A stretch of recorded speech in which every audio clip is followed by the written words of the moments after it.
So, good morning, good afternoon, wherever you are from. Thank you so much for joining us today. We are very excited to have you here, and thank you for everyone watching later as well. My name is Nadine Chahine. I'm from I Love Typography. We're very, excited to be sharing Fun Fashion Week with you all.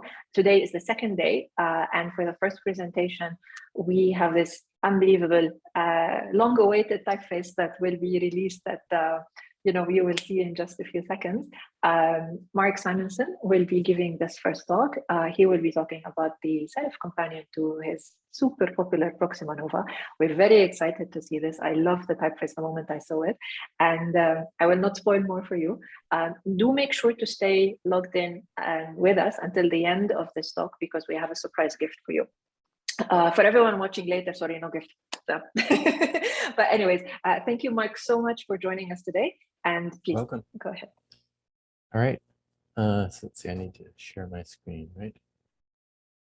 Yes. All right. Excellent. Everybody can see it?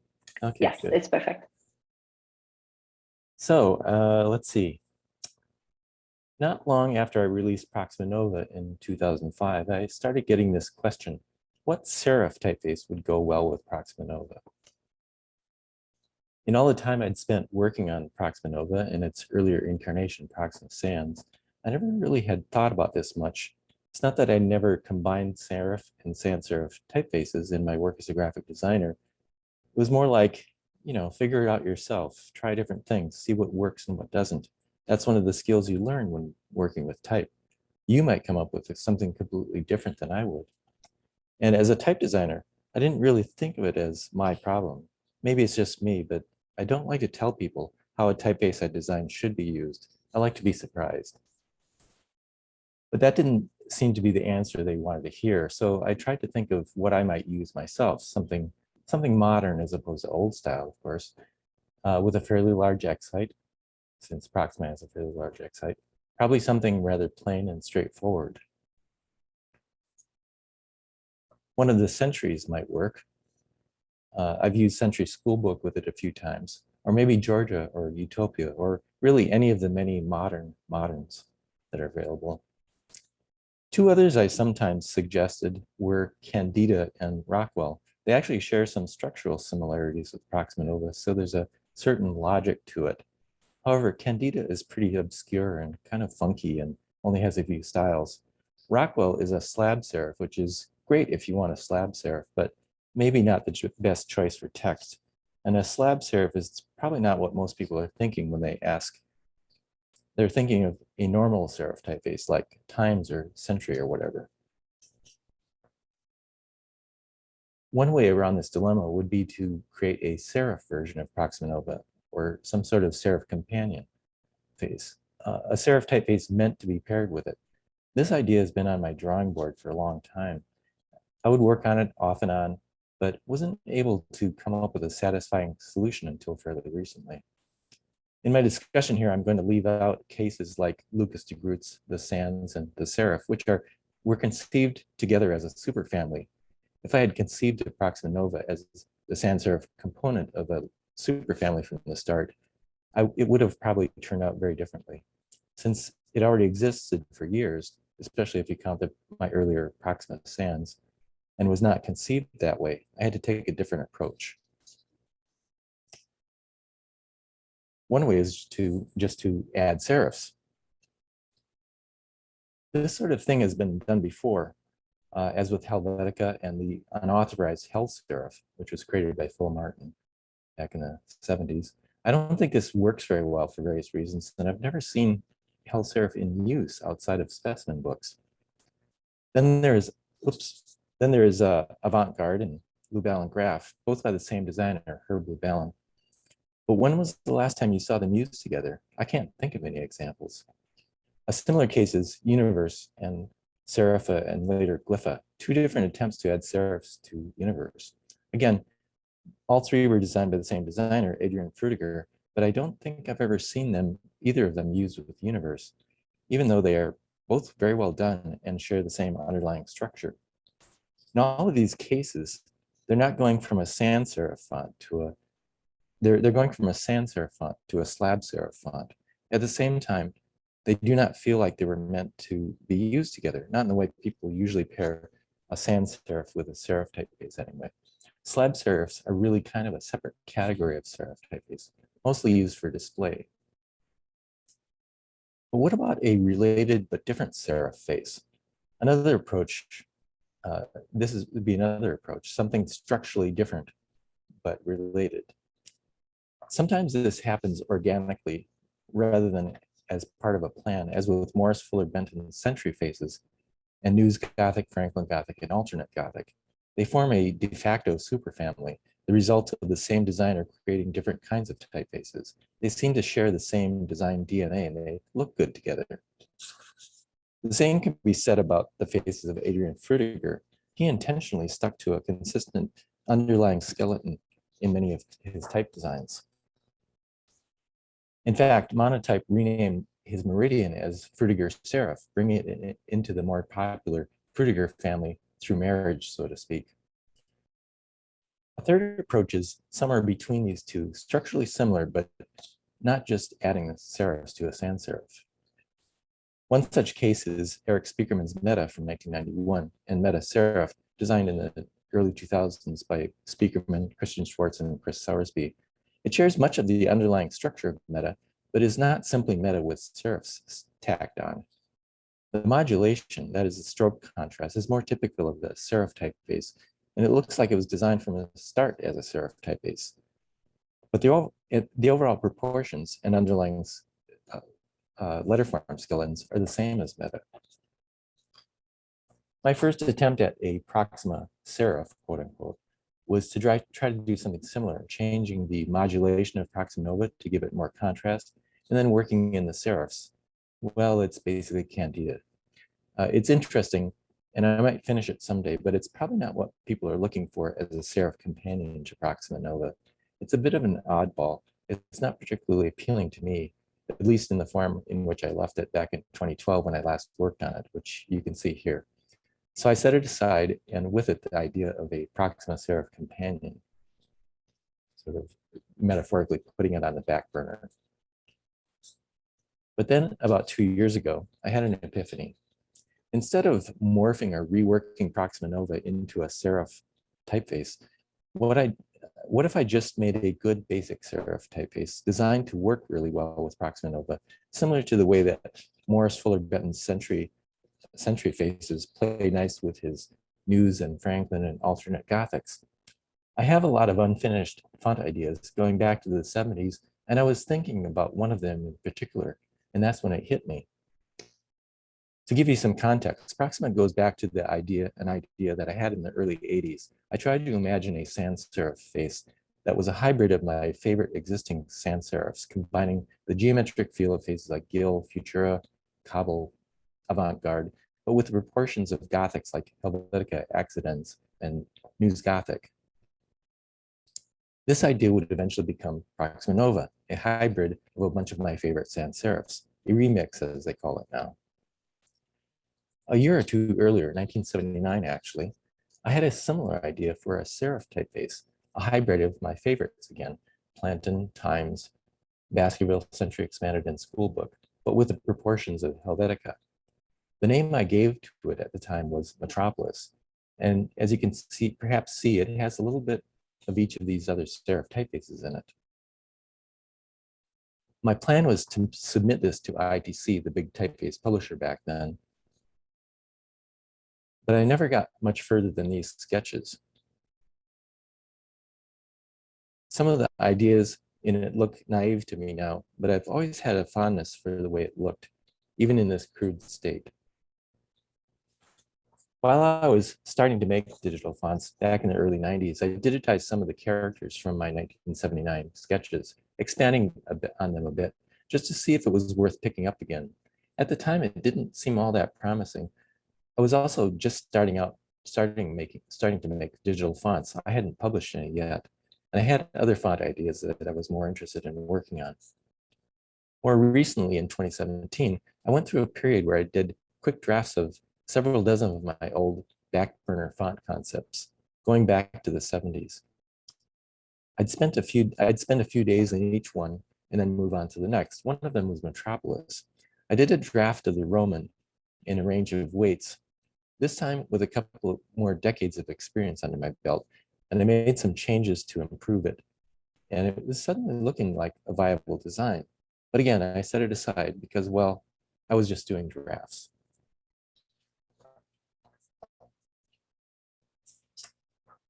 And needed to go on the next one.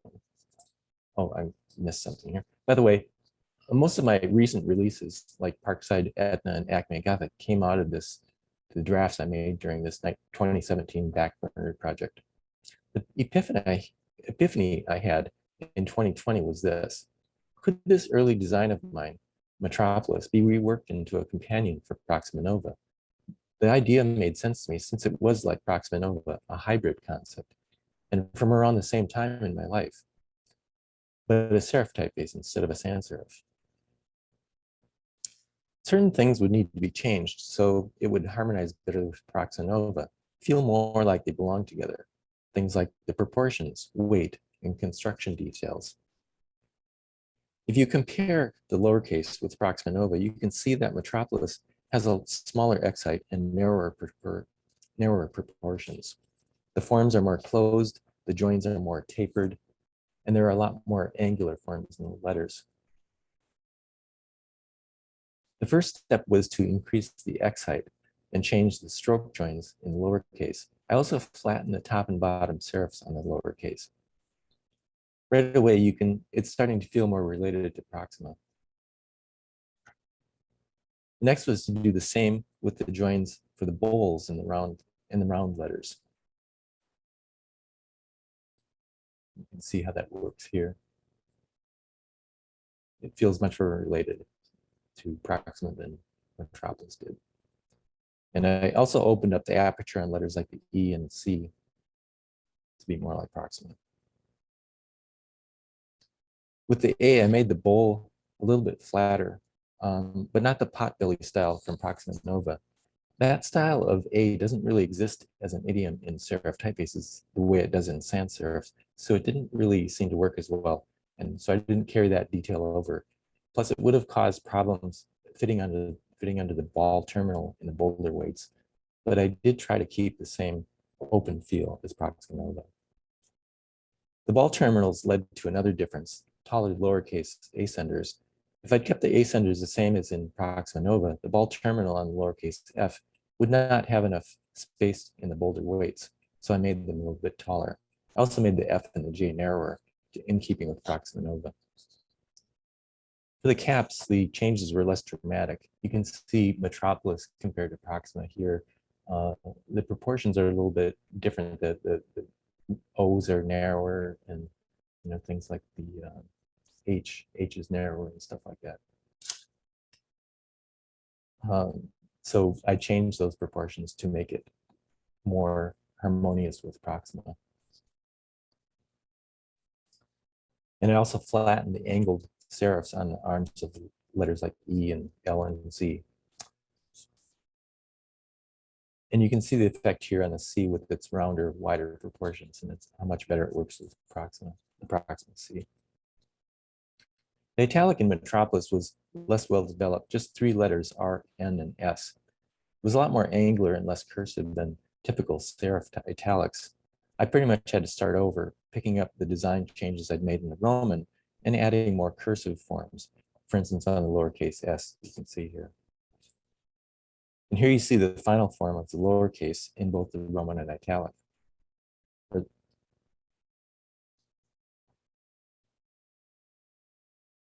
I extended the range of weights to match Proxima Nova. Note, however, that there is an extra weight that Proxima doesn't have, an Extralight that goes between thin and light.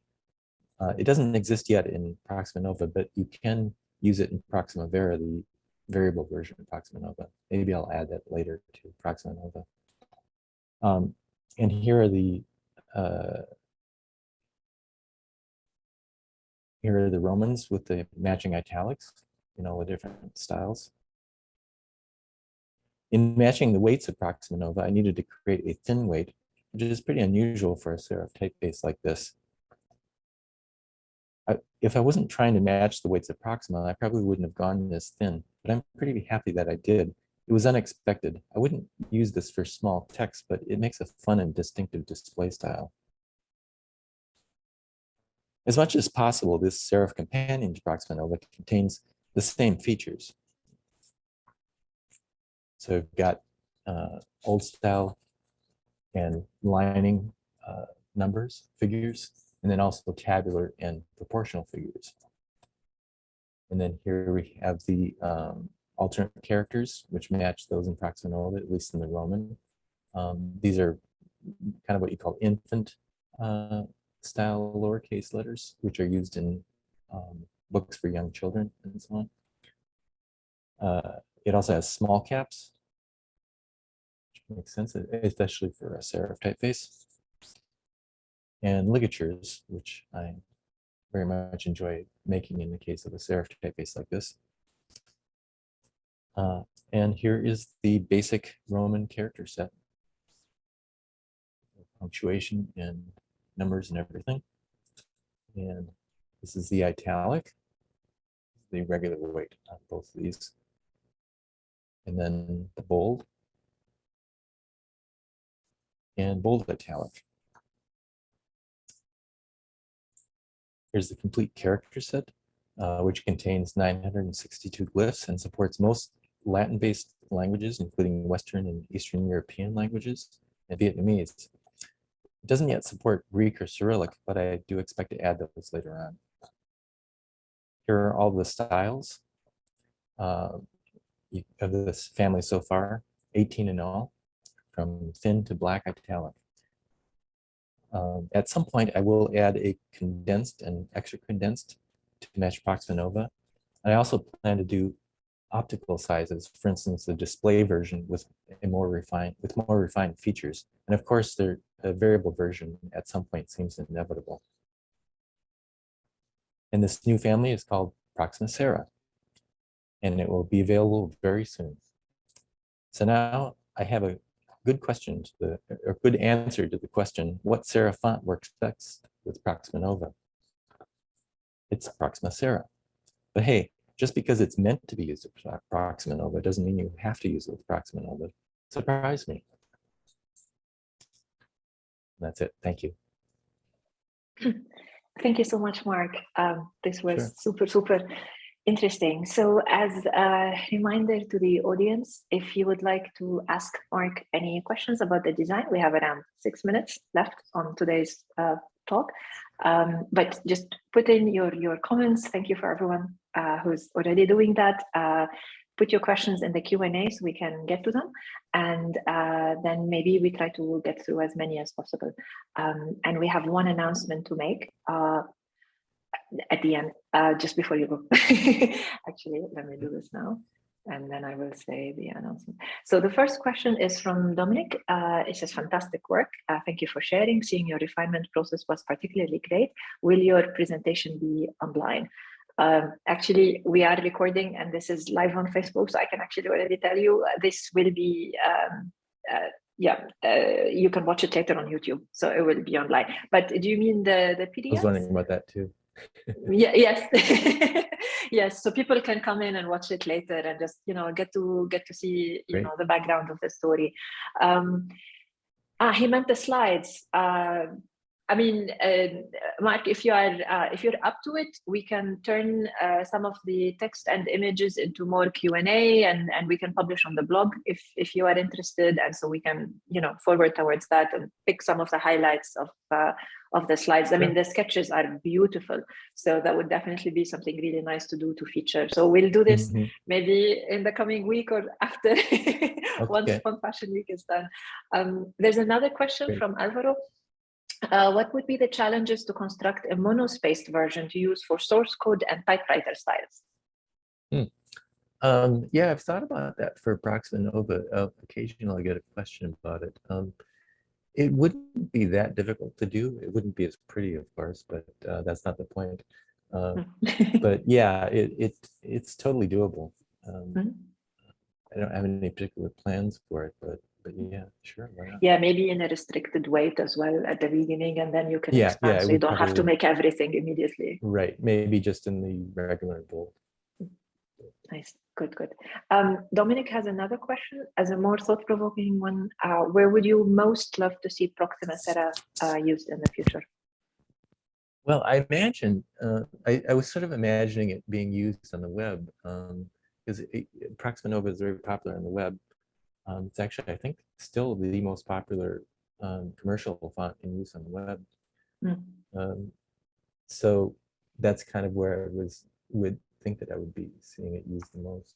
But I can imagine it being used for book typesetting, even newspaper typesetting.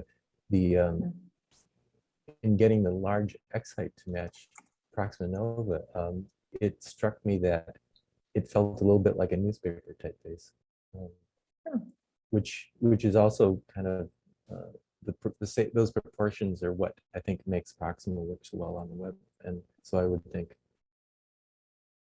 that those proportions and X height and everything would lend themselves to those kinds of uses. But, like I say, surprising. Yes, yes. There is another question, and I think this will be the last one we'll be able to take because we have 2 minutes left only. If we have, then maybe one last one. What do you do to test your font while you're designing it? This is from Michael. Well, with modern Retina screens, you don't have to do as much testing as in the past. In the past, I would always be printing out test prints on my laser printer. I still have a laser printer, but I don't use it quite as much. I do have a bunch of InDesign documents that I use to test fonts. And the program I use, Glyphs, also is very good for testing and just to see if the design is working. I have a fairly large Retina screen, so that's pretty much what I use. I have a follow-up on that one. Okay. Because there is I've been setting text in Proxima Sera just to see how it works and to do the promotions and what else for this talk. But what really struck me was just how comfortable it feels. Like you switch it on and there is that sense of calmness. It feels like you are settled comfortably in an armchair, super comfortable. You have a cup of tea next to you or whatever you like, but there's something very soothing about reading in this typeface. So what particular feature do you look for when you are testing a typeface that is meant for comfortable reading? What is it in particular you're looking at? I think I mainly look for the overall spacing and type color, that it's even and nothing jumps out at you really. This is something I learned from reading one of Frederick Gaudi's books, where he talked about if you're not careful, like the lowercase j or y or something like that can stick out like a sore thumb. Yeah. So, and I think making it harmonize more with Proxima kind of helped with that, because Proxima has a fairly uniform appearance, and I think that's the difference between the original Metropolis idea and what I ended up with is that it's less busy looking, I guess. Yeah, excellent. Thank you so much. This has been short and sweet, but really interesting. And congratulations on the new typeface. Thank you for joining us in Font Fashion Week. Excited. This has been brilliant. This is the first typeface being released in Font Fashion Week. So and it already sets a very high bar for the others to follow. So thank you so much. For everyone still with us, Mike has been very kind that he would like to offer you a free the first weight of regular and light, and it will be for regular free. And italic. Regular and italic, and it will be so for the next half an hour maximum. So go get it now because I'm going to switch it off. Okay. And his agreement as well. Technically, we couldn't implement this, but I'm telling you now, and I will put it in the text, that this is for minimum desktop license. Okay. So don't get 1 billion, so minimum desktop. Okay. So this is our verbal agreement. that's what's on offer here, which is very, very kind from Mark. Thank you so much. So like I said, whoever would like to get it, the link, yes, of course. It's from, I have it, just a second. It's over here. You can go get the minimum desktop license now for the regular and the italic. So go. And it will be only on for the next half hour. Then I will switch it off. Thank you so much, Mark, and hope to see you soon. Thank you. Thank you. It was great to see you. Bye-bye. Bye. Bye-bye.